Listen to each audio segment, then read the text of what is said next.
Hi, magandang araw po sa ating lahat. Nagbabalik po ako sa aking video. Bali, ikukwento ko po sa inyo or i-share ko po sa inyo ang aking hanap buhay. Dito po sa nandito po ako ngayon sa Cubao. Dito po ako nag-pick up sa Manhattan Parkway. Bali, ito po, nakakuha na po ako ng ng 3 booking. Triple booking na po nakuha ko. Isa po galing po sa Pasontamo to Mandaluyong. Yung pangalawa po dito po sa Socorro, pupunta rin po ng Mandaluyong. Yung pangatlo po Socorro, Mandaluyong, 111. Ito po, naka triple booking po ako dito. Dahil po kasi yung isang booking ko may isang calling po.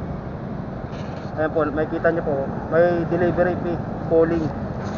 Ibig sabihin po ito, mababa po yung shipping fee nito.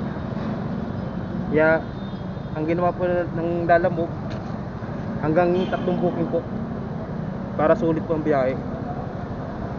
Kaya po ako nandito, dahil may unang booking po ako na dito ko po ginarap.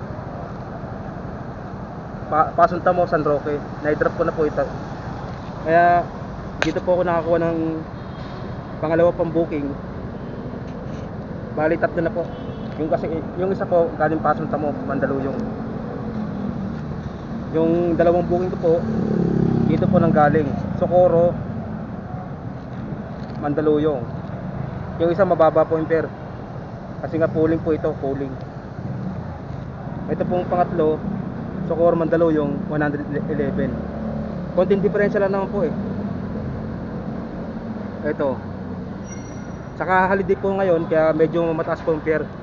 Meron pong holiday surcharge, plus 40 po. Ang kada booking po plus 40. Lahat po ng nakuha kong booking ngayon, dahil holiday po ngayon, Rizal Day, may holiday surcharge plus 40 po. Ayan po. Ay po.